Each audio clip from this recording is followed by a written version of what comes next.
నమస్తే అండి తెలుగు ప్రజలకు. ఈరోజు ఒక ఇంపార్టెంట్ టాపిక్ మీద మాట్లాడదాం. మీకు important guest sir south India గురించి, సౌత్ ఇండియాకు జరుగుతున్న అన్యాయం గురించి ఎప్పుడు కొట్లాడుతూ ఉంటాడు. కానీ మన ఈరోజు ఇంటర్వ్యూ మాత్రం తెలంగాణ రాష్ట్రంలో స్పెషల్గా శ్రీ చైతన్య, నారాయణ, ఇంకా కొన్ని ప్రైవేట్ కాలేజీల దాష్టికాలు ర్యాంక్ 1, ర్యాంక్ 2, ర్యాంక్ 3, ర్యాంక్ 4 అనే పేరు మీద ఇవాళ పిల్లల్ని కుక్కిన పెయిన్ లాగా, రోబోల్లాగా తయారు చేస్తున్నట్టు మనం అన్నీ చూస్తున్నాం.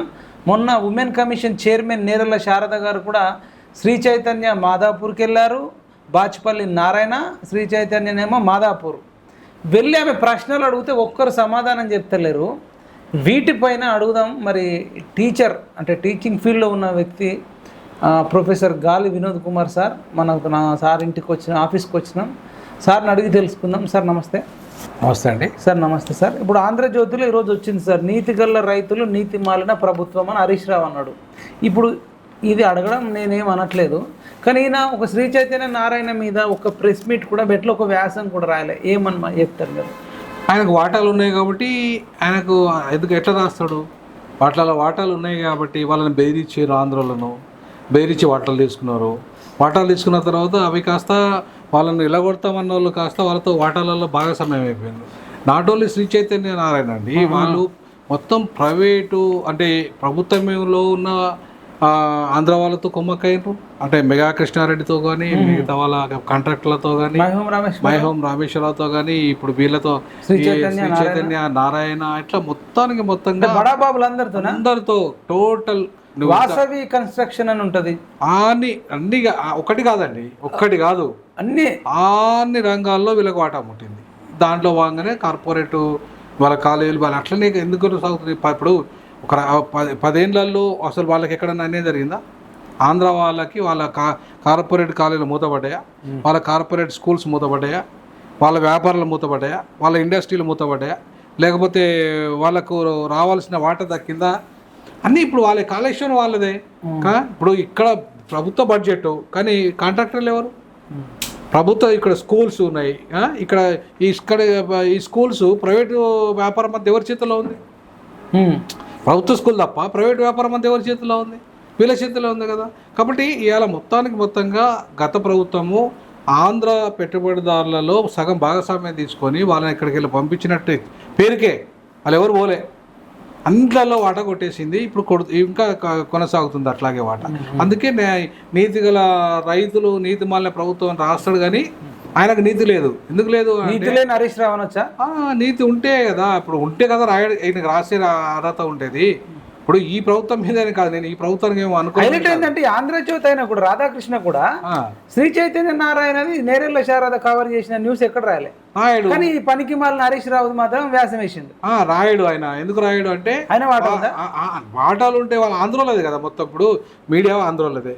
ఇప్పటికీ మీడియా అంతా. రాధాకృష్ణ నిజామాబాదోడు కదా. నిజామాబాదోడు పేరు సెటిలర్. వీళ్ళంతా కూడా తెలంగాణలో ఎట్లయితారు? కాదు కదా. వాళ్ళకి ఆంధ్ర సంక్రాంతి పండుగకు హెడ్లైన్స్ కావాలి, తెలంగాణ బతుకమ్మకు పెద్ద హెడ్లైన్స్ ఉంటాయి. సో ఇప్పటిదాకా వివక్షత ఉంది కదా, మీడియా వివక్షత, సినిమా రంగంలో వివక్షత. ఇప్పటికీ సినిమా రంగం ఎవరి చేతిలో ఉంది? ఒక్క సినిమా హీరో లేడు. ఒక్క సినిమా హీరో ఉన్నాడా? కనీసం మొన్న అందశ్రీ పాటను కూడా ఎవరితో పాడించారు, ఎవరితో మ్యూజిక్ చేయించారు అంటే ఆంధ్రతోనే. పాటలు కూడా వాళ్ళే పాడినరు. అంటే వాళ్ళ ట్యూన్ వాళ్ళదే, మ్యూజిక్ వాళ్ళదే, రచయిత మాత్రం తెలంగాణ. అంటే ఇవాళ టోటల్ తెలంగాణ అస్తిత్వాన్ని, తెలంగాణ వ్యాపారాన్ని, తెలంగాణ కల్చర్ని ఇంకా ఆంధ్రోళ్ళే అనుభవిస్తున్నారు, ఆంధ్రోళ్ళే అది చేస్తారు. పేరుకు మాత్రం తెలంగాణ పాలన. సో ఇవాళ రేవంత్ రెడ్డిది కూడా అదే పరిస్థితి. రేవంత్ రెడ్డి కూడా సేమ్ పరిస్థితి. ఆయనకు భిన్నమేం లేదు, ఏ మార్పు లేదు. ఆయన కూడా సేమ్ మూసి పరివాహక కాంట్రాక్ట్ అయినా, లేకపోతే త్రిబులార్ అయినా, లేకపోతే ఇంకోటి అయినా, చివరికి ఆయన ఇంకా చంద్రబాబు డైరెక్షన్లోనే ఎవరు అంతా నడిపిస్తాడు తప్ప ఆయన తెలంగాణ అస్తిత్వాన్ని కాపాడినట్టుగా కానీ, లేకపోతే ఇంకా చేసినట్టే కానీ నాకైతే ఏం కనపడతలేదు. ఇప్పుడు శ్రీ చైతన్య నారాయణ అనేది ఎక్కువ మాట్లాడదాం. అంటే అసలు ఎట్లా, అంటే విద్యా హక్కు చట్టం ఏం చెప్తుంది? అసలు ఎవరికి పడితే వాళ్ళకి ఎంత పడితే అంత పర్మిషన్లు ఇవ్వచ్చా? ఎట్లా ఉండాలి? ఆ ప్రిమియస్ ఎట్లా ఉండాలి? ఇప్పుడు వీళ్ళు ఒక్కటి తెచ్చుకుంటారండి పర్మిషన్, 100 నడుపుతారు. ఒక్కటి తెచ్చుకొని 100 నడుపుతారు, అంతే కదా. ఇప్పుడు అకాడమీల పేరు మీద నడుపుతారు. ఇప్పుడు అకాడమిక్ అనేది పర్మిషన్ ఉండదు. వాళ్ళకి వచ్చేది హాస్టల్ కూడా పర్మిషన్, హాస్టల్ కూడా ఎవరెవరికి ఇవ్వాలనే రూల్స్ ఉంటాయి కదా, ఉంటాయి. గైడ్ లైన్స్ ఉంటాయి. ఎవరెవరికి ఇవ్వాలి ఒక 10 విద్యా సంస్థలు తీసుకొచ్చుకున్నారు పర్మిషన్లు, 100 నడిపిస్తారు. 100 మిగతా 90 ఏమో అకాడమీల పేరు మీద నడుస్తూ ఉంటాయి. ఈ 10 మాత్రం కాలేజీల పేరు ఉంటాయి. అంటే అకాడమీకి కాలేజీకి తేడా ఏంటంటే అకాడమీ అనే దానికి లీగాలిటీ ఉండదు. అకాడమీ అంటే ఇప్పుడు అడ్మిషన్ అంతా కూడా ఈ దీనికే ఉంటుంది, ఈ 10 కాలేజీలకు అనుబంధంగానే ఉంటుంది. అది అంతే, దీని పేరు మీద చూపెడతారు అడ్మిషన్లు అన్ని. బట్ పర్మిషన్లు ఇవ్వలే, అధికారికంగా వేయలేరు కాబట్టి అకాడమీ పేరు మీద నడిపిస్తూ ఉంటారు. అంటే కోచింగ్ ఇచ్చినట్టు కోచింగ్ సెంటర్ల పేరు మీద నడిపిస్తారు. కాలేజీలు ఇచ్చేది మాత్రం ఇక్కడనే. ఓకే. సో ఇవాళ వాళ్ళకి టీసీలు ఇక్కడే, ఎగ్జామ్ ఇక్కడే, సెంటర్లు అన్నీ కూడా దీని పేరు మీద నడుస్తూ ఉంటాయి. మరి 60 సీట్లు ఉండాల్సిన అక్కడ 600 సీట్లు ఎట్లుంటాయండి?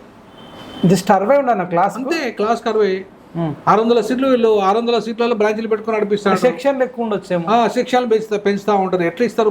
టోటల్ ఎన్ని సెక్షన్లు ఉండాలి ఒక క్లాస్ లో? ఇప్పుడు మేము యూనివర్సిటీని 60 సీట్ల కంటే ఎక్కువ ఇవ్వదండి ఒక యూనివర్సిటీ లెవెల్లో. అంటే యూనివర్సిటీ అనేది కొంచెం విస్తారంగా ఉంటుంది కదా బిల్డింగ్స్. అంటే మరి వీళ్ళు ఇంకా తక్కువ ఉండాలి, ఇంకా తక్కువ 40 ఉండాలి, 40 లాస్ట్, అంతే. 30-40 మధ్యలో ఉండాలి ఒక సెక్షన్ 40, ఒక 40 ఉండాలి. ఇంకా అసలు ఇప్పటికి బిల్డింగ్స్ లేవు కాబట్టి నన్ను అడిగితే ఇంకా 20కే ఉంటే ఇంకా మంచిగా చెప్పచ్చు క్లాసులు. కానీ మొత్తం బంజారు దొడ్ల కదా బందులను ఆ పశువులను దొట్టినట్టు కొట్టాలలో వేసి పడేస్తూ ఉంటారు. అంటే తాళాలు ఇస్తారు. నాన్ స్టాప్ గా 2-3 గంటలు చెప్తుంటారు. నాన్ స్టాప్ గా 2-3 గంటలు చెప్తారు. యూరిన్ పోద్దామన్న బాత్రూమ్ పోనీయారు. వాళ్ళని ఏంటంటే ఒక రోబోలకు తయారు చేస్తారు. ఏంటంటే వాడు ఏ అంటే ఏం నేర్చుకోవాలి, బి అంటే మీ నేర్చుకోవాలి. ఇన్నోవేటివ్నెస్, క్రియేటివ్ ఏది ఉండదు. మొత్తం బట్టి అక్కడ వచ్చే ప్రశ్నలు వీళ్ళకి ముందే లీక్ అవుతాయి. అంతేనా? అవును, వీళ్ళకి ముందే లీక్ అవుతాయి. సో కాబట్టి కదా ఇలా నీట్ లీక్ అవుతుంది, ఇలా క్లాట్ లీక్ అవుతుంది, ఇలా లీక్ అయింది. ఇవాళ అన్ని లీకులు ఎట్లా అవుతున్నాయి అంటే ఈ పైసలు వీళ్ళు పోతారు, కుమ్మక్క అవుతారు కాబట్టి లీకులు అవుతున్నాయి. లేకపోతే ఎట్లా లీకులు అవుతాయండి? ఈ ప్రైవేటు విద్యా సంస్థలే మొత్తం లీకుల వ్యాపారం నడిపిస్తున్నాయి. వాళ్ళ జీవితాలు ఇలా మొత్తం ఆగమైపోతున్నాయి. ఆత్మహత్యలు చేసుకుంటున్నారు. కష్టపడి చదివేటోళ్ళంతా ఆత్మహత్యలు పాలవుతున్నారు. మెరిట్ ర్యాంక్ వస్తే కూడా వాడిని దిద్దాడు. ఈవెన్ మీరు యూజీసీ నెట్ లాంటిది కూడా ఇవాళ పేపర్ లీక్ అయిపోయింది. యూజీసీ నెట్ ఇంతవరకు చరిత్రలో ఎప్పుడు జరగలేదు, కానీ లీక్ అయింది. సో అంటే ఈ రకంగా ఎక్కడైతే ప్రైవేట్ రంగం ఎంట్రీ అవుతుందో అక్కడ ఆ రంగంని కంప్లీట్గా కరప్ట్ చేసి పడేస్తారు. ఆ కరప్ట్ చేసి ఈయన వ్యవస్థనే ఇవాళ మనకి ఈ ఫలితాలను ఇస్తున్నది. సో ఆ రకమైన ఫలితాలే ఇలా కార్పొరేట్ విద్యా సంస్థలైన నారాయణలో ఎంతమంది చచ్చిపోయినా దాని మీద విచారణ ఉండదు, పనిష్మెంట్ ఉండదు. చాలా మంది చచ్చిపోయారు, దాని మీద కమిటీ లేరు. కమిటీ రిపోర్ట్స్ ఎంతమంది అల్లకెళ్ళి వచ్చిన వాళ్ళు మేమంతా చదువుకున్న అల్లకెళ్ళి వచ్చిన నచ్చకపోతే స్కూల్ బంద్ చేసిన వాళ్ళు ఉన్నారు, కాలేజ్ బంద్ చేసిన వాళ్ళు ఉన్నారు, కానీ ఆత్మహత్య. కానీ ప్రైవేట్ విద్యా సంస్థలు ఎంతమంది ఆత్మహత్యలు చేసుకున్నారు? సో పోలీసు వాళ్ళు ఏం చేస్తారు సార్? ఏమో పైసలు కుమ్మక్కు కావడం అంతా. పోలీసులు కూడా అందరూ ఒక్క పోలీసులు లేదండి, అన్ని వ్యవస్థలు దాంట్లో డబ్బులు కొట్టుకపోతాయి. ఆరోపణలు చేస్తున్నారు. ఇప్పుడు నేను చాలా వెళ్ళాను. నేను ఈ కార్పొరేట్ విద్యా సంస్థలని అసలు ఆకునూరు మురళి గారు కార్పొరేట్ విద్యా సంస్థ రద్దు చేయాలని అన్నాడు. మరి వాళ్ళు ఎందుకు మాట్లాడతలేడు? ఇవాళ మురళి గారు మాట్లాడాలి కదా. చైర్మన్ ఇచ్చారు కదా ఆయన. కార్పొరేట్ విద్యా సంస్థలు మొత్తం రద్దు చేయాలని వ్యాసాలు రాసేయండు, మాట్లాడేయండు. కార్పొరేట్ విద్యా సంస్థ రద్దు చేయాలి, ప్రభుత్వ విద్యా సంస్థలే ప్రమోట్ చేయాలన్నాడు. అక్కడ ఏపీలో ఆయన ఒక అడ్వైజర్గా ఉన్నాడు. మరి ఇక్కడ వచ్చి తెలంగాణలో కార్పొరేట్ విద్యా సంస్థలు బంద్ చేయాలి, అసలు అది వద్దే వద్దు అన్నాడు. మళ్ళీ వాళ్ళు ఎందుకు సైలెంట్గా ఉన్నాడు?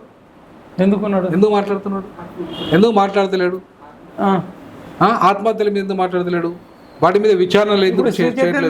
నారాయణ మీద కూడా ఎందుకు మాట్లాడతలేడు? వెళ్ళిన తర్వాత నేనేమంటాను, అక్కడ ఒక విద్యా కమిషనర్ ఇమీడియట్ ఎంక్వైరీ పెట్టిపించి ఏం జరుగుతుందో మొత్తం వాటి అన్నింటినీ విజిట్ చేయాలి. ఈయన కమిషనర్ పోతే విజిట్ చేసిన తప్పేముంటది? ఒకప్పుడు మహిళా కమిషన్ పోయింది, అక్కడ జరిగింది విద్యా కమిషన్ కదా, నీకు ఎక్కువ అథారిటీ ఉంటుంది కదా, నువ్వెందుకు పోలేదు అక్కడికి? ఇవాళ ప్రైవేటు విద్యా సంస్థ వల్ల దోపిడీ జరుగుతుందని నువ్వే చెప్పినావు. ఇవాళ విద్య యొక్క ప్రమాణాలు పడిపోయిందని చెప్పినావు. ఇవాళ విద్యార్థులు చచ్చిపోతున్నారని చెప్పినావు. వ్యాసాలు పుంకలుగా రాసినావు, జనం మధ్యలో చెప్పినావు, మరి వాళ్ళు ఎందుకు సైలెంట్ ఉన్నావు? మీరు అన్నట్టు ఉమెన్ కమిషన్ అంటాను విద్య చూడొచ్చు, ఆరోగ్యం చూడొచ్చు, సబ్బండ విషయాలు సమాజాలు అన్ని చూస్తుంది. కానీ విద్యా కమిషన్ చైర్మన్ ఒక్కటే చూడాలి, స్పెషల్ గా ఉమెన్ కే మెయిన్ కాదు.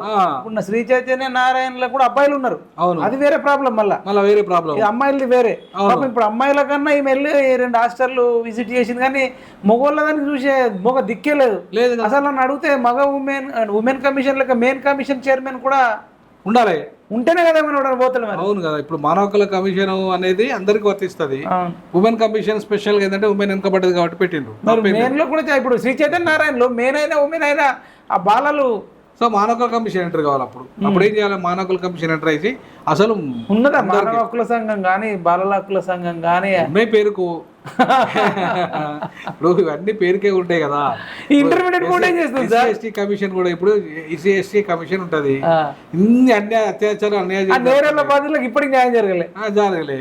ఇప్పుడు ఖాళీ ఉంటాయి పేరుకు నమ్మకం వస్తాయి, అంతేగాని ఇంటర్మీడియట్ బోర్డు వాళ్ళ పర్మిషన్ ఇవ్వాలి. బోర్డు కూడా ఇంటర్మీడియట్ బోర్డు నేను అదే అంటున్నా, వీళ్ళు తీసుకునేది 10కి పర్మిషన్ తీసుకుంటే 100 నడుపుతారు అంటున్నా. అవును సార్. అప్పుడు ఆ విషయాలు ఇంటర్మీడియట్ బోర్డు తెలియదా? రెగ్యులేట్ మంత్రి తెలియదా?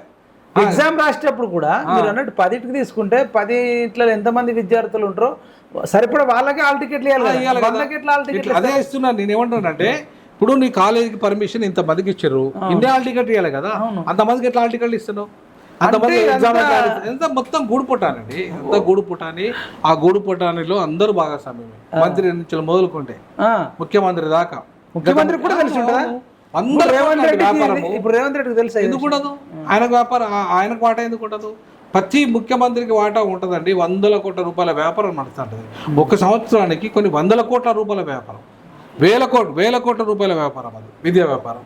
దాంట్లోకి వెళ్ళి ఇలా ప్రభుత్వాలకే కూల కొట్టడానికి డబ్బులు పనికి వస్తాయి, ఎలక్షన్లకు పనికి వస్తాయి. వాళ్ళంతా ఇస్తా అంటారు కదా. మరి ఇచ్చినప్పుడు వాళ్ళ మీద వీళ్ళు ఎట్లా చర్యలు తీసుకుంటారు చెప్పండి? మరి తల్లిదండ్రులకు బుద్ధి లేదు, అడగరా? వ్యాపార ప్రకటనలు చూసుకొని మోసపోయి తల్లిదండ్రులంతా కూడా ఇవ్వాలంటే తల్లిదండ్రులకు తెలివి ఉండదు అంటారా మీరు? ఎందుకు తెలియదు? ప్రకటనలు చూసి మోసపోయేటోడు ఎవడు? దాదాపు కొంత అమాయకులే కదా, మిడిల్ క్లాస్ వాళ్ళు అండి. పాపం పేదల్లా వాళ్ళు ఇట్లాంటి వాటిల్లో చేయలేరు. మీరు చెప్పండి, మన పిఎంఆర్ టీవీ ఛానల్ ద్వారా ఏం చెప్తారు? నేను కూడా తల్లిదండ్రులు కూడా చెప్పదలుచుకున్నాను. విద్యా వ్యవస్థ అనేది ప్రైవేట్ అయినా ప్రభుత్వం అయినా స్టాండర్డ్ విద్యా వ్యవస్థ ఉంటే ఏదైనా ఒకటే. కానీ స్టాండర్డ్ లేకుండా బట్టించి అనవసరంగా బర్ల దొడ్లను తోలినట్టుగా విద్యార్థులను దోలేసి ప్రైవేట్ విద్యా సంస్థలు 10 మందికి పర్మిషన్ తీసుకుని 100 మందితో నడిపించి ఇలా బోగస్ ర్యాంకుల పేరు మీద, బోగస్ వీటిల పేరు మీద, కోచింగ్ల సెంటర్ల పేరు మీద ఇలా వ్యాపారం చేస్తున్నారు. వాటితో ప్రతిభ రాదు. అది కేవలము బట్టి చదువు మాత్రమే. ప్రతిభ ఎప్పుడు కూడా సొంతగా ఆలోచనతో రావాలి, సొంత నాలెడ్జ్తో రావాలి, సొంత లాంగ్వేజ్ రావాలి. అది సొంతగా క్రియేటివిటీ వచ్చే విధంగా తయారు కావాలి, ఫౌండేషన్ తయారు కావాలి. అంతేగాని నాణ్యమైన విద్య అంటే ఏబిసిడి తెలవడం కాదు, ఏబిసిడితో క్రియేట్ చేయాలి. జీరోని ఎట్లా కనుక్కోవాలి? ఇప్పుడు మన భారతదేశంలో విజ్ఞానాన్ని కొదవలేదు, కానీ ఆ విజ్ఞానాన్ని అందించిన విధానానికి కొదవంది. ఆ విధానము ప్రైవేటు వ్యక్తుల చేత కబ్జాకు గురైపోయింది. సో ఈ కబ్జాకూరుల దారులు ఏం చేస్తున్నారు? ఎట్లయితే ల్యాండ్ కబ్జాదారులు ఎట్లయితే ఇష్టారాజ్యంగా ఒక ల్యాండ్ను మొత్తం ప్రభుత్వ భూములని కబ్జా చేసి, నాలాలు చెరువులు వాన్ని కబ్జా చేసి వాళ్ళు ఏమైపోయింది పరిస్థితి? మొత్తం వర్షం ఇట్లా పడ్డదంటే హైదరాబాద్ అంతా మొత్తం నిండిపోతుంది కానీ నీళ్ళు. సో అట్లాంటి సిచ్యువేషన్ విద్యా వ్యవస్థలో కూడా ఉంది. మొత్తం విద్యా వ్యవస్థను సర్వనాశనం చేసిందే ప్రైవేట్ రంగం. ఈ ప్రైవేట్ రంగం ఎప్పుడైతే విద్యా వ్యవస్థలో చొరబడ్డదో, ఎట్లయితే నాలాలు కబ్జాయి, మొత్తము అన్ని కబ్జాయి, ఇవాళ మొత్తం గ్రామాలు లేదంటే పట్టణాలు నిండిపోతున్నాయో, కొలాప్స్ అయిపోతున్నాయో, విద్యా వ్యవస్థను కూడా కొలాప్స్ అయిపోయింది ఆ సిస్టమ్ చేయబట్టి. సో ప్రైవేట్ రంగంలో వ్యాపార ప్రయోజనాలే ఎక్కువ ఉంటాయి తప్ప నాణ్యతా ప్రమాణాలు తక్కువ ఉంటాయి. సరే, ఇంకొకటి గ్రౌండే లేకుండా ఎట్లా ఇంటర్మీడియట్ బోర్డ్స్ అంటే దానికి పర్మిషన్ గ్రౌండ్ ఫిజికల్ యాక్టివిటీస్ ఉండాలా వద్దా? నేను అదే అంటున్నా. ఇవాళ మీరు వెళ్ళండి, ఇంజనీరింగ్ కాలేజ్ చూడండి, లా కాలేజ్ చూడండి, మెడికల్ కాలేజ్ చూడండి. అసలు ప్రమాణాలు బార్ కౌన్సిల్ ఆఫ్ ఇండియా ప్రమాణాలు పాటిస్తున్నాయి 90% ఉన్నాయి మా లా కాలేజీలలో. 90% ఉంటాయి, 10% ఉంటాయి. అట్లాగే మెడికల్ కాలేజీల పరిస్థితి, అట్లాగే ఇంజనీరింగ్ కాలేజీల పరిస్థితి. ఇంజనీరింగ్ కాలేజీలు అయితే ఇంకా దారుణంగా ఉన్నాయి. ఇంటర్మీడియట్ మరి ఈ ఇంటర్మీడియట్ ఇక కుప్ప అండి అది. సార్ అపార్ట్మెంట్లలో గ్రౌండ్ ఎక్కడిది? నీకు నేను చెప్తున్నా కదా, అపార్ట్మెంట్ల గ్రౌండ్ ఉండదు, వీళ్ళకి ఆటలు ఉంటాయి.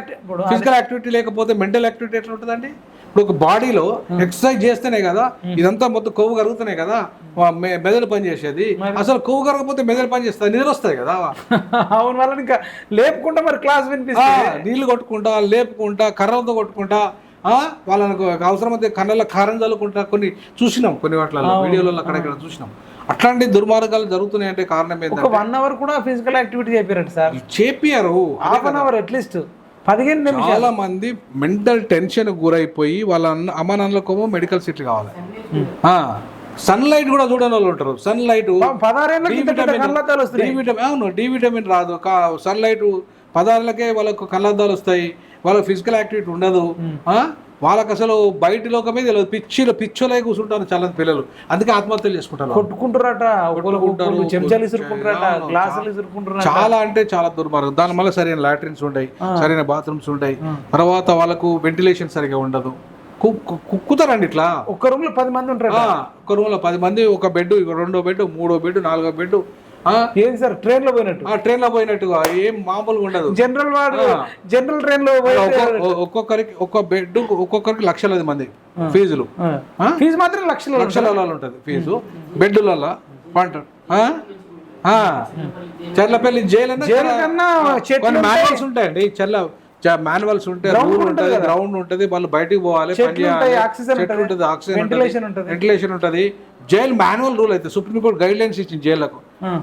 స్కూళ్ళకు జైళ్ళ కంటే అధ్వానం అండి, స్కూళ్ళు జైళ్ళ కంటే అధ్వానము చాలా స్కూళ్ళల్లో. మరి ఇవన్నీ విద్యా మంత్రికి తెలియదా?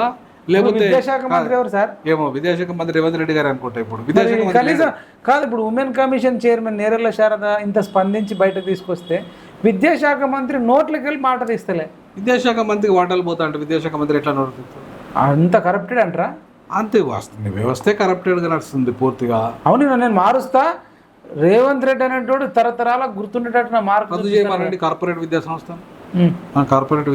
కంప్లీట్ రద్దు చేయమని రద్దు చేయమనండి. ఏమైతే కార్పొరేట్ విద్యా సంస్థలని కాస్త గవర్నమెంట్ చేయమనండి దాన్ని. వాటిని ఇప్పుడు కార్పొరేట్ స్కూల్స్ ఉన్నాయి కదా, గ్రౌండ్ ఉండి రూల్స్ రెగ్యులేషన్స్ ఉన్నాయి, కొన్ని నడిచినా ఏం కాదు. నేనేమంటానంటే కార్పొరేట్ విద్యా సంస్థను అన్ని ప్రాపర్గా నడిపించి, ఇప్పుడు అమెరికా ఉంది, ఇలా ప్రభుత్వ రంగ సంస్థలు ఉన్నాయి, ప్రైవేట్ స్కూల్స్ ఉన్నాయా? బ్రిటన్ ఉంది, ప్రభుత్వం విద్యా వ్యవస్థ వాళ్ళ డెవలప్ అయినాయా? జపాన్ ఉంది, కాదు డెవలప్ అయిన కంట్రీస్లలో చైనా ఉంది. ప్రభుత్వ సంస్థల వల్ల, ప్రభుత్వ విద్యా సంస్థల వల్ల డెవలప్ అవుతున్నాయా లేకపోతే ప్రైవేట్ విద్యా సంస్థల వల్ల అవుతున్నాయా? ప్రభుత్వం 100%. మరి అయిపోయాయి. మరి ఇక్కడ కూడా నువ్వు దేశంలో నంబర్ 1 తెలంగాణను నంబర్ 1 చేయాలంటే నువ్వు బలోపేతం చేయాల్సింది ప్రభుత్వ విద్యా సంస్థ విద్యా వ్యవస్థను. గడ్డేసి బర్రెకి పాలు వింటే అదే కదా, ప్రభుత్వ విద్యా సంస్థను కుప్పకూల్చురండి. గత ప్రభుత్వం ఇప్పుడున్న ప్రభుత్వం ఎంత బడ్జెట్ లో పెట్టింది ఇప్పుడు చెప్పండి? గత ప్రభుత్వం నీకు పెద్ద తేడా ఏముంది? 6% నీకు 2% కంటే ఎక్కువ పెంచలేదు. నీకు ఆ 2% ఏమొస్తుందండి? వీళ్ళు మళ్ళీ పెంచినట్టు చెప్తారు కానీ ఖర్చు కూడా పెట్టేది లేదు సార్. ఖర్చు పెట్టారు, పెంచారు. ఏం పెంచినట్టుగా ఇవన్నీ కూడా ఇప్పుడు ఈయన స్కిల్ పేరు మీద యూనివర్సిటీస్ పెడుతున్నారు. సిద్దిపేటలో మొన్న కొడంగల్ ఒక దగ్గర 60-70 మంది అమ్మాయిలు ఇట్లా నిలబడ్డారు, ఒకటే బాత్రూమ్. అవునండి, టాయిలెట్స్ లేవు. నేను చెప్తున్నా, నిలబడితే 60 కాదు 80% ప్రభుత్వ పాఠశాల టాయిలెట్స్ అమ్మాయిలకు లేవు. దారుణం కదా, ఎంత దారుణం చెప్పండి.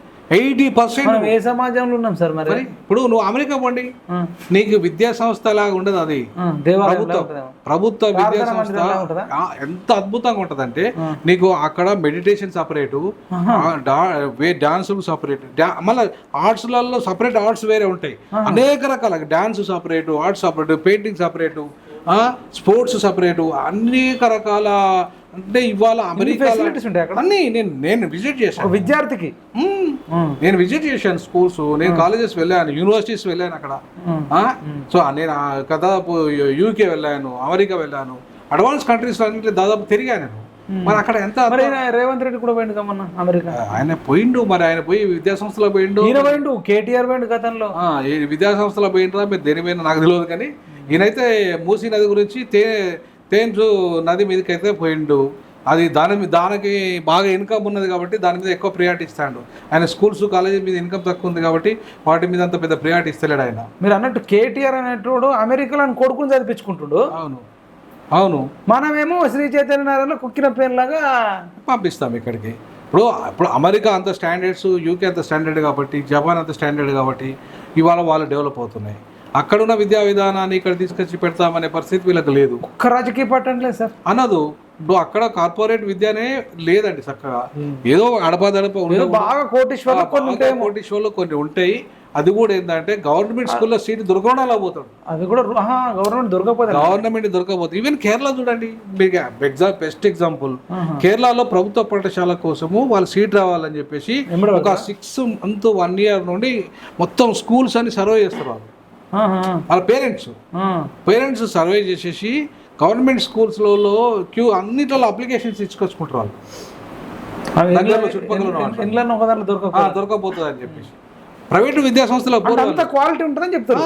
అంత క్వాలిటీ ఉంటుంది కాబట్టి ఈవెన్ కేరళలో కూడా ప్రభుత్వ పాఠశాలలకి సీటు దొరకకపోయిన వాళ్ళకి ఆ ప్రైవేట్ స్కూళ్ళలో పంపిస్తున్నారు. గోవాలో కూడా బాగానే ఉందంటారు, ఢిల్లీలో బాగానే ఉందంటారు. ఇప్పుడు ఢిల్లీ కూడా చాలా డెవలప్ అయింది, చాలా అభివృద్ధి అయింది ఢిల్లీలో. గోవా ఇప్పటి నుండే ఉంది గవర్నమెంట్. సో కాబట్టి ఎక్కడైతే ప్రభుత్వ పాఠశాలల్ని సరైన నాణ్యమైన విద్యను, నాణ్యమైన వాళ్ళకు టీచర్స్ని అపాయింట్ చేయడం కానీ, తర్వాత గ్రౌండ్ కానీ, ప్లే గ్రౌండ్ కానీ, ఆర్ట్స్ కానీ, కల్చరల్ కానీ అన్ని పెడితే అందరూ వస్తారు. అన్ని పెడితే ఎందుకు రారండి? వస్తారు. అనవసరంగా పైసలు పెట్టుకొని పాపం ఇవాళ రేపు రిక్షా కార్మికులు కూడా మన పిల్లలను ప్రైవేట్ స్కూల్లో పంపిస్తున్నారు. పుల్లిని చూసి నక్కవాత పెట్టుకున్నట్టు అప్పు చేసి పంపిస్తున్నాడు. వాడికి తెలియదు పాపం ఏం జరుగుతుంది అనేది. సరే, ఇక్కడ చదువుచ్చుడు తర్వాత రోగాలు వస్తున్నాయి చాలా వరకు. వాళ్ళకు మైగ్రేన్ ప్రాబ్లం అట, హిమోగ్లోబిన్ ప్రాబ్లం, చాలా పీరియడ్స్ ప్రాబ్లం. ఎంత అంటే ఇప్పుడు మామూలుగా మనకు నాటుకోడి ఎంత చక్కగా ఉరుకుతుంది, తింటే కూడా ఎంత టేస్ట్ ఉంటుంది. ఒకసారి బ్రాయిలర్ కూడా తినండి, మన తిన్న తర్వాత మన కాళ్ళు చేతులు పోతాయి కదా. ఆ సేమ్ ఈ పిల్లల పరిస్థితి కూడా అదే. వీళ్ళు ఇప్పుడు ఫారెన్ కోళ్ళ లాగానే వీళ్ళ వ్యవహారం అంతా కూడా. ఎందుకు ఏమో ఇప్పుడు నాటుకోడి చెట్టు ఎక్కుతుంది, ఉరుకుతుంది, దురుకుతుంది, ఆడిపోతుంది, ఇడిపోతుంది, ఎట్లా ఉంటుంది దాని స్టాండర్డ్? అంటే గాలికి ఫ్రీగా ఉండాలి. ఇప్పుడు ఈ కోడికి ఆ కోడి పోటీ పెట్టండి, ఏ కోడికి వెళ్తుంది? ఇప్పుడు ఈ పరిస్థితి వీళ్ళ పరిస్థితి కాదు. మరి తల్లిదండ్రులకి చిన్న లాజిక్ తెలియదా సార్? లాజిక్ తెలియదా అంటే వాటిలలో వాళ్ళ ఇప్పుడు టీవీలో మనం టీవీలు బాగా పేపర్లో నంబర్ 2 నంబర్ 3 అంటే ఈ వీటిలో నంబర్ 1 నంబర్ 2 కనపడుతుంటే వినపడుతుంటే కానీ కోట్లలో జీతాలు, లక్షలలో జీతాలు జరిగిన కొడుకు లక్షలు వస్తాయి, కోట్లు పోతా పంపిస్తారు. వాడి ఆరోగ్యం ఏమైతుంది, రేపు వాడి ఫిజికల్ ఫిట్నెస్ ఏమైతుంది, రేపు వాడి భవిష్యత్తు ఏంది? పిల్లలు కంటలేరండి చాలా మంది. పిల్లలు ఫుడ్ శ్రీ చైతన్య నారాయణ ఇంటర్మీడియట్ లో కూడా ఫుడ్ దారుణంగా ఉంటదట సార్. చాలా దారుణమైన ఫుడ్, పులుసు, అన్నం అంతే అట్లా పెట్టేస్తారు. నాణ్యమైన ఫుడ్ ఉండదు, నాణ్యమైన విద్య ఉండదు, నిద్ర సరిగా ఉండదు పిల్లలకి, వాళ్ళకి ఫిజికల్ ఫిట్నెస్ ఉండదు, మెంటల్ ఫిట్నెస్ ఉండదు. ఇట్లా తయారైన తర్వాత వాళ్ళు మెచ్యూర్గా ఇప్పటి జనరేషన్ కూడా పిల్లలు అయితే లేరు. డబ్బులే వాళ్ళకి కావాల్సింది, డబ్బులు చూస్తారు బాగా. ఏంటంటే డబ్బులు ఇట్లా మీకు ముందే అడ్వాన్స్ కట్టుకుంటారు. అన్ని ఫుడ్కు అడ్వాన్స్ 1 year ఒకటే ముందే అన్నిటి కట్టేసుకుంటారు. మధ్యలో వాడు వెళ్ళిపోతే అవి కూడా ఇయ్యరు, మళ్ళీ రిటర్న్ అది కూడా ఇయ్యరు, ఒక్క పైసలు ఇవ్వరు. మళ్ళీ కనీసం వాళ్ళ పేరెంట్స్ చచ్చిపోతే కూడా వాళ్ళకి ఏం కాంపన్సేషన్స్ ఇవ్వరు. ఈ దుర్మార్గుల వల్ల సార్ మన చిలుకూరు బాలాజీ దగ్గర ఒక పిల్లలు కాని వాళ్ళకి ప్రసాదం ఇస్తున్నామని చెప్పినట్టు ఒక 5-6 నెలల కిందట ఎంపీ ఎలక్షన్ టైంలో కొన్ని లక్షల మంది పోయారు, ట్రాఫిక్ మొత్తం జామ్ అయిపోయింది. చూడు, అంటే ఇప్పుడు ఇట్లాంటి ఫుడ్ పెట్టి ఫిజికల్ యాక్టివిటీ లేకుండా చేస్తే వీళ్ళు భావి భారత పౌరులు కాదు, భావి భారత రోగులు. అదే కదా. ఇప్పుడు మనము ఇవాళ మీరు చూడండి, ఇప్పటికీ కూడా బాగా క్వాలిటీ ప్రభుత్వ పాఠశాల నుండి వచ్చిన వాళ్ళకే ఉన్నది. మీరు చూడండి, చాలా మంది మంచి టాప్ మోస్ట్ యూనివర్సిటీ ప్రొఫెసర్లు అంతా కూడా ప్రభుత్వ పాఠశాల నుండి, ప్రొఫెసర్లు, జడ్జీలు, అందరూ కూడా ఎక్కువ శాతం ఆడికి వచ్చిన టీచర్లు, డాక్టర్లు అందరూ ఈవెన్ సైంటిస్టులు కూడా, నోబెల్ ప్రైజ్ విన్నర్స్ కూడా చాలా మంది వరల్డ్ వైడ్ గా కూడా ఎక్కువ శాతం అక్కడికి వచ్చిన క్రీమే. అంతేగాని ఈ ప్రైవేటు బ్రాయిలర్ కోళ్ళు కాదు. ఈ బాయిలర్ కోళ్ళు ఎక్కువ బెదడే పని చేయదు. అన్నట్టు వాళ్ళు జాబ్ వచ్చినాక కూడా నడుము నొప్పులతో, వాళ్ళకి అన్ని రకాల సమస్యలు ఇవాళ. వాళ్ళు ఇంకా ఎక్కడ అంటే వాళ్ళకి ఒక దగ్గర కూర్చొని పని చేస్తారు తప్ప కొంచెం ఫిజికల్ యాక్టివిటీ ఉండదు. సో కాబట్టి ఇట్లాంటి విధానంలో విద్యా విధానము బాగా వస్తుందని చెప్పి నేనైతే అనుకోను. నేను నేను ఇప్పటికే చెప్తున్నా, తెలంగాణ గవర్నమెంట్, రేవంత్ రెడ్డి గారి గవర్నమెంట్కు నేను ఒకటే విజ్ఞప్తి చేయాల్సుకునే సందర్భంగా, ఇప్పుడు మీరు విద్యా కమిషనర్ని తీసుకొచ్చిండ్రు, ఆయన కూడా ప్రైవేట్ విద్యా సంస్థ కంటే ప్రభుత్వ విద్యా సంస్థే బెటర్గా అని చాలా సందర్భాలు ఆర్టికల్ రాశాడు. రద్దు చేయాలని కూడా ఒక రకంగా చెప్పాడు. అనేక విజన్స్ అనే రిపోర్ట్స్ కూడా తయారు చేశాడు. విద్యా కమిటీలలో మెంబర్గా ఉన్నాడు ఆయన, తిరిగాడు కొన్ని దేశాలు. కాబట్టి ఆయన ఒక ఐఏఎస్ ఆఫీసర్గా కూడా ఉన్నాడు. కాబట్టి సో అట్లాంటి వ్యక్తిత్వాన్ని ఇవాళ మంచి విద్యను అందించి, నాణ్యమైన విద్యను అందించి, ప్రభుత్వ విద్యను బలోపేతం చేసే విధంగా చర్యలు ఉండాలంటే ముందు మీరు ప్రైవేటు విద్యా సంస్థలో ఉన్న నాణ్యతను అట్లాంటివన్నీ రద్దు చేయండి. ఏవైతే నాణ్యత లేకుండా, ప్రమాణాలు పాటించకుండా, ఏవైతే గైడ్లైన్స్ పాటించకుండా, ఆర్టీఐ మన రైట్ టు ఎడ్యుకేషన్ యాక్ట్ పాటించని వాటి, ఈవెన్ 25% ప్రైవేట్ విద్యా సంస్థలు ఎస్సీఎస్టీలకు ఇవ్వాలని చెప్పేసి. ఎంత సార్? 25% ఇప్పుడు ఇస్తున్నాయా మరి? ఒక్క ప్రైవేట్ పాఠశాల ఇవ్వట్లేదు. ఒక్క ప్రైవేట్ పాఠశాలలో 25% ఫ్రీ సీట్ ఇవ్వాలి. వాళ్ళు ఫ్రీ సీట్స్ ఒక్కరు ఇవ్వట్లేదు. పేదవాళ్ళకి ఇవ్వాలి. కానీ మరి ప్రభుత్వం ఎందుకు యాక్షన్ తీసుకోవట్లేదు? ఒక్క పాఠశాల మీద ఇంతవరకు యాక్షన్ ఏంటి మరి? ఇట్లాంటి రాజకీయ ఇవన్నీ కూడా రేపు ఆకునూరి మురళి గారు చేయాలి. ఎందుకంటే నేనేమంటానంటే, ఆయన మొత్తం ప్రైవేటు విద్యా సంస్థనంతా ప్రక్షాళన చేస్తే తప్ప నువ్వు ఇప్పటిదాకా చెప్పిన ముచ్చట్లన్నీ వేస్ట్ అయింది. ఎందుకంటే ఇప్పటిదాకా కేసీఆర్ మీద ఇది మొత్తం విద్యను సర్వనాశనం చేసినాడవా, మరి నువ్వు బలోపేతం ఎట్లా చేస్తావు చూస్తాం కదా. ఇప్పుడు నీకు పదవి అయితే వచ్చింది కదా, నువ్వు ఎంత బలోపేతం చేస్తావు, ఏమైతావు మేము ఏదైనా చూస్తాం. ఈయన మరి కోదండరామ్ సార్ మరి కోదండరామ్ విదేశాఖ మంత్రి అవుతాడట. మరి ఆయన విదేశాఖ మంత్రి అవుతాడట. మరి ఆ విదేశాఖ మంత్రి అయితే ఏం చేస్తాడు? చెప్పిన తర్వాత ఉస్మానియా విశ్వవిద్యాలయం ఏం చేసిండో మరి నాకైతే ఇందులో ఆయన రోల్ ఏం లేదు. దాంట్లో ప్రమాణాలు పెంచడం కానీ పెద్దగా ఆయన ఏం చేసిండు అనేది నాకైతే ప్రత్యక్ష. ఎమ్మెల్సీ కొట్టినట్టేగా? ఎమ్మెల్సీ కొట్టిండి, అయిపోయింది కదా. అయిపోయింది. అప్పట్లో మరి దాసోశ్రావణ్ ఆపిర్రు, అయిపోయింది కదా. అయిపోయింది, ప్రమాణ స్వీకారం అయిపోయింది, అన్ని అయిపోయినాయి. ఆయన దాంట్లో ఇంకేం చెప్పాడు, నన్ను కోదండ రామానాలు అని చెప్పి బయట పొంకనాలు పొక్కిండు కదా. కానీ అక్కడ రామరెడ్డి అని, కోదండ రామారెడ్డి అని చెప్పి ప్రమాణ స్వీకారం చేసిండు. మరి ఇప్పుడు సర్టిఫికెట్ లో ఉన్నదే దాని ప్రకారం ప్రమాణ స్వీకారం చేయాలి తప్ప సర్టిఫికెట్ ఒకటైతే బయట కోదండ రామ్ అని చెప్పి సన్నాయి నొక్కులకి నువ్వు చెప్పేదంతా రెడ్డి ఫీలింగే, నీ ఎవరమంతా రెడ్డి ఫీలింగే, ఆచరణ అంతా రెడ్డి ఫీలింగే. కానీ చెప్పేది మాత్రం సన్నాయి నొక్కులు. నువ్వు ఈ పరిస్థితి లెఫ్టిస్ట్ దగ్గర అక్కడికి వెళ్ళి వచ్చిన వాళ్ళంతా నటనే. చాలా వరకు అవన్నీ నటనలే. లెఫ్ట్ దానిలో వచ్చిన అంటేనే చాలా మంది 90% నటనలేనే ఉంటాయి. వాళ్ళ అన్ని యాక్షన్ కింగ్లు వాళ్ళంతా. ఎందుకంటే నా అనుభవంలో చూసిన చెప్తాను. బుక్ పట్టుకొని అన్ని చెప్పులు వేసుకొని బుక్ పట్టుకొని ఏం లేనట్టుగా. అరే 100 ఎకరాలు ఉన్నాయండి కోదండరామరెడ్డికి. 100 ఎకరాలు 100 ఎకరాలు.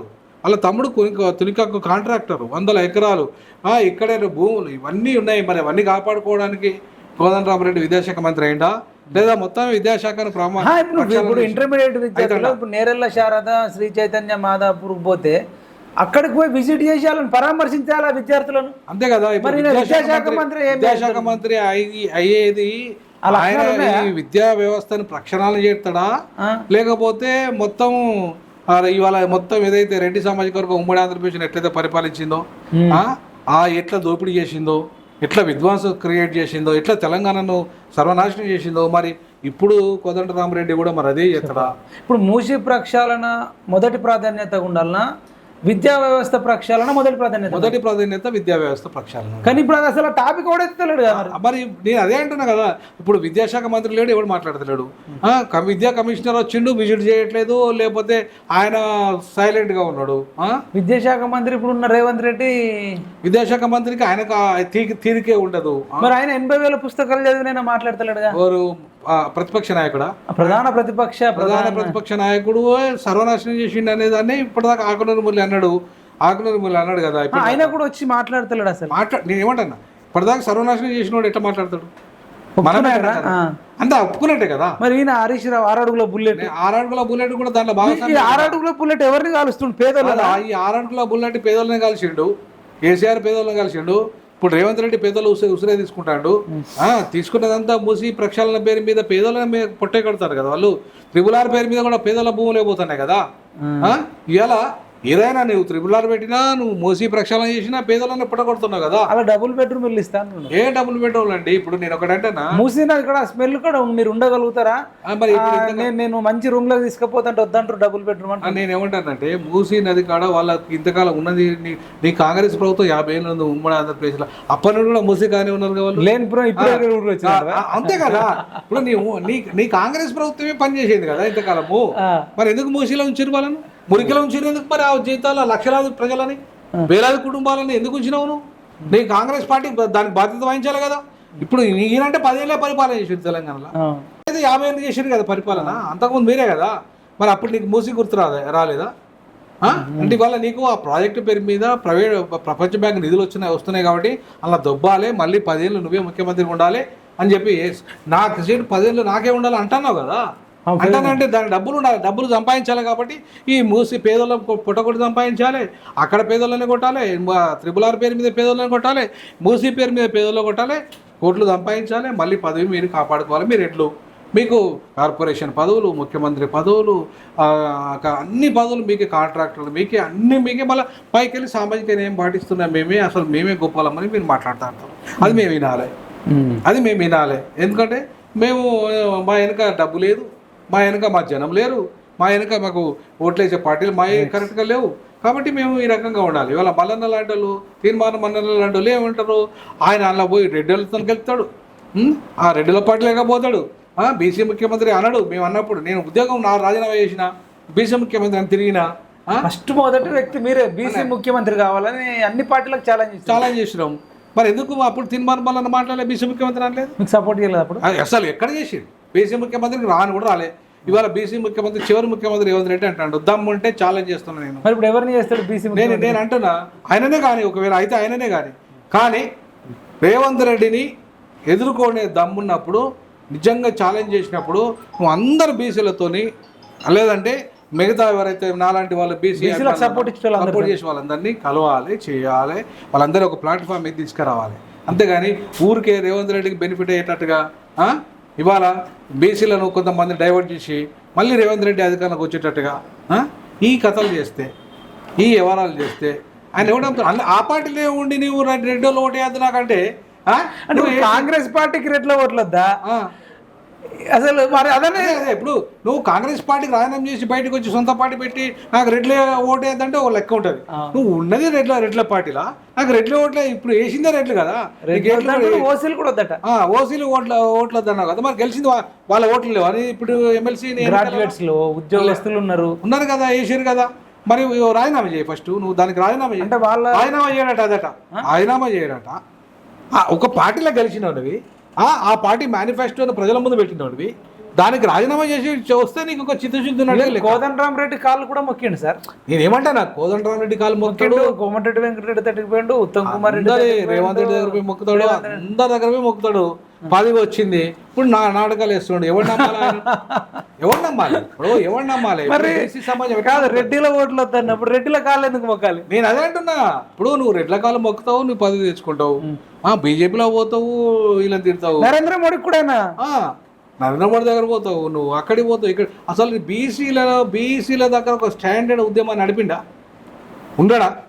అట్లాంటి వాడు అంటే ఇవాళ బీసీలకు ముఖ్యమంత్రిని తెస్తున్నాడట, దాన్ని అంతా బీసీలు నమ్మాలట.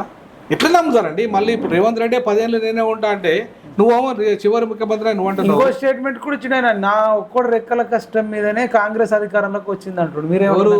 తీర్మానం మల్లన్న.